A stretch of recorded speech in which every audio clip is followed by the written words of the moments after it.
Hello po mga kapraps, dito tayo ngayon sa isang property na for sale sa bayan po ng Liliw, Laguna. Bali ito na po ang property mga kapraps. Yan, simula po doon sa yung may tricycle na yan, yung bakod na sa dulo. So hanggang dito po ang frontage nito. Ayan mga kapraps ang frontage. Bali ang frontage nito mga kapraps ay nasa 40 meters. Ang property po ay mayroong dalawang bahay na sakop at mayroon na rin pong kasamang poultry at may permit na mga kapraps. So itong direksyon na ito ay papunta sa National Highway. Napakalapit na lang po nito sa National Highway mga kapraps. Okay. Pasok tayo. So mayroon na ditong access ng kuryente o may linya na ng kuryente at saka tubig. So okay. Yan, may gate na rin po mga kapraps dito. Ito yung gate nila. Okay. Pasok po. So dito sa bungad ng property, meron na tayong ano dito. Meron dito silang maliit na court. Pwede kang maglaro dito mga kapraps. Tapos pwede na rin park ng iyong sasakyan. Ito yung sakop na bahay. Ayan. Ito yung isang bahay mga kapraps. So ayan lang ang kalsada. Tapos marami din itong mga prutas mga kapraps. Ito yung pangalawang bahay. Tara ikutin natin. Ang sukat nito ay 3,040 square meters. Titulado. Yan, patag na patag ang lupa dito.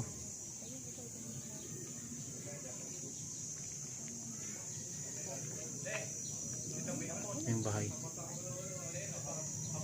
Tara mga kapraps, pupuntahan natin ang loob ng bahay. Yung mangga.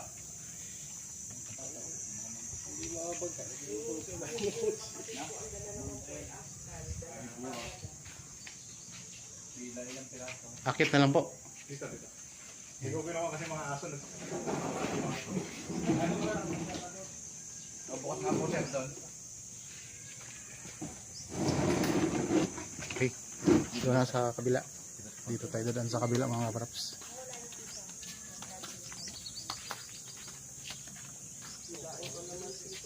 Yan, meron ditong pinto sa may harap ng kalsada. Tara, pasok natin. Tingnan natin yung ano. So, ito yung loob ng bahay mga kapraps. Ito yung isang bahay. Yung nasa may bandang kalsada.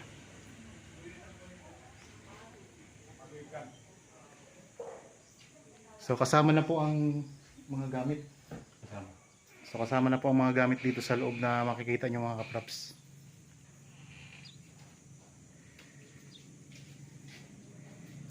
Tapos punta tayo dito sa CR. Tignan natin yung CR nila. Yan, malawak po ang CR mga kapraps.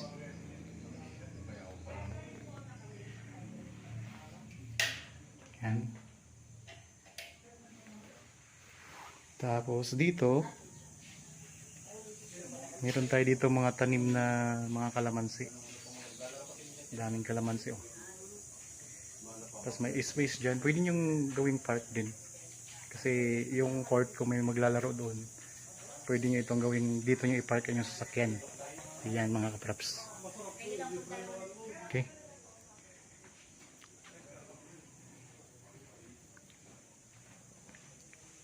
Tapos dito naman tayo sa kabila. Kung sakaling interested kayo mga kapraps, meron tayong contact details na makikita nyo sa inyong mga screen.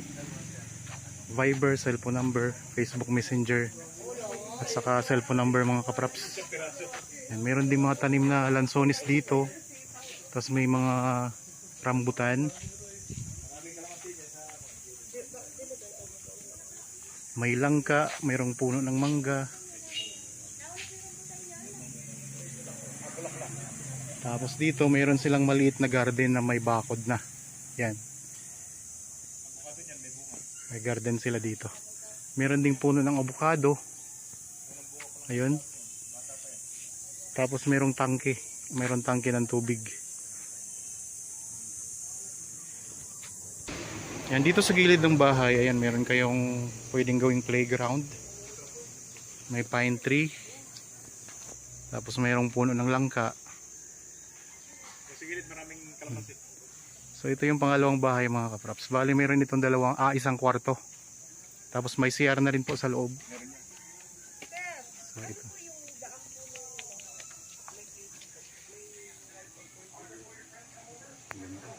Yan. Ito mga kapraps ang loob ng bahay.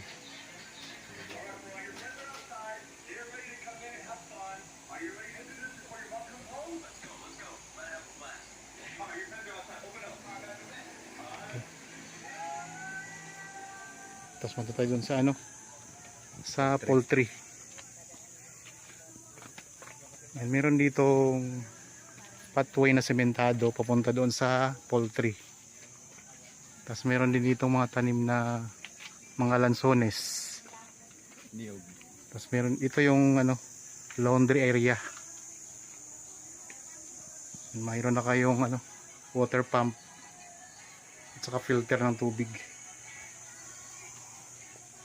Dirty kitchen. So ayos na ayos itong mga kaprops. Meron pang tanim na paminta. Yan ang mga paminta to.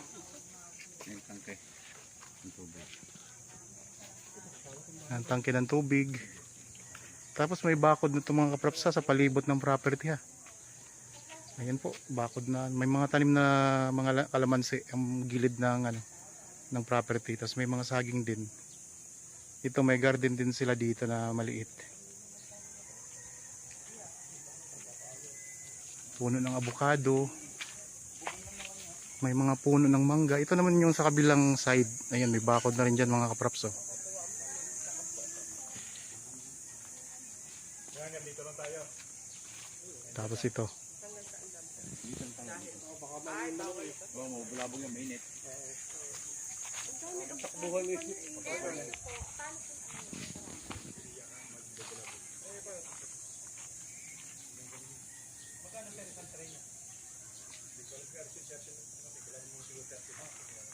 Dito yung pinakalikurang bahagi ng bahay mga kaprops ng property. May rambutan din po sa kalansones. Ito mga kaprops mga tanim na kalamansi. Tapos ang kasamang poultry nito mga kaprops ito. Kasama na rin po ang mga manok na nasa 1,000 po ang bilang. Yan po ay December pa magkakal yan mga kaprops, magiging kal. So dalawang housing ng poultry dito. So di lang tayo pwedeng pumasok kasi mabulabog yung mga manok. So ito po ang mga manok mga kaprops yan. So nasa 1,000 pa ang bilang yan. So hanggang December pa po daw yan mga kaprops. Ay tuloy-tuloy pa rin ang pangingitlog yan. Tapos dito sa kabila wala na siyang nakalagay na mga manok. Tapos wala nang bubong yung isang housing.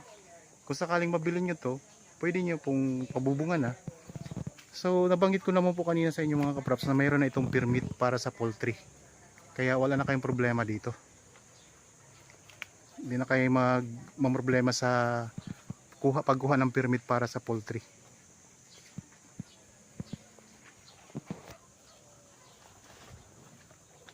Yan, ang ganda mga kaprops, mayroon na kayong dalawang bahay, mayroon pa kayong poultry dito sa may bandang likuran at may bakod na po sa balibot ng property.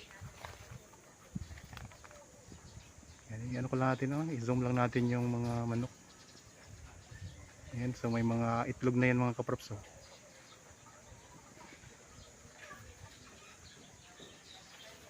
So kung sakaling gusto nyo makita ng actual itong property para may idea talaga kayo mga kaprops, makita nyo ng personal, pwede kayong magpa-schedule sa amin ng actual viewing.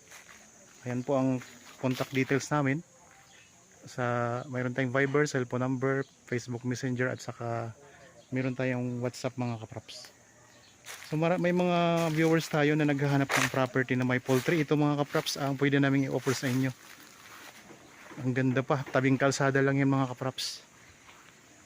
So mayroon na kayong dalawang bahay dito at sakop na o kasama na ang mga gamit sa loob. Yan, meron kaming kasama ngayon na buyer mga kaprops. So kung sakaling gusto niyo rin tingnan, para kung nagustuhan niyo naman po mga nakita niyo sa video, so pwede niyo tingnan itong property ng personal. Yan, dito may mga puno ng saging.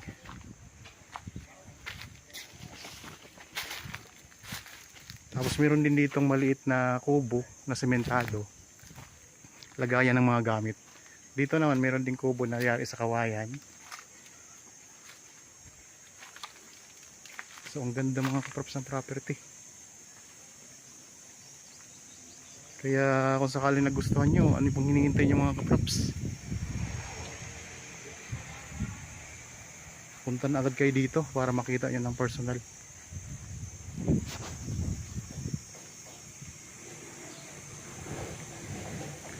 Ulitin ko lang mga kaprops, ang property na ito ay matatagpuan natin sa bayan ng Liliw, Laguna. Mayroon dalawang bahay na kasama at mayroong dalawang housing ng poultry sa likuran. Mayroon ng linya ng kuryente, mayroon ng access ng tubig o linya ng tubig, at ito mayroon silang maliit na court. At marami din pong mga tanim sa loob ng property mga kaprops. May mga lansones, may rambutan, abukado, mayroon ding mga puno ng kalamansi, mangga at mga saging. Kaya maganda to mga kaprops. Meron na kayong park na malaki, malawak. Tapos tabing kalsada lang yan mga kaprops. Ayan lang ang kalsada oh. Tapos yan, may mga kapitbahay na rin kayo dito. Yan, palibot na ito ng bakod mga kaprops ha. Kaya wala na kayong problemahin dito sa pagpapabakod. Yan, meron din palang puno ng niyog oh.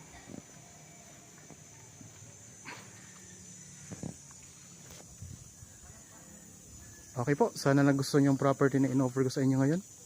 Para po sa mga bago pa lang sa aking channel at napadaan lamang dito sa aking channel, huwag niyo pong kalimutang mag-subscribe at pindutin na rin po ang notification bell para maging updated kayo sa mga bagong property na i-offer namin.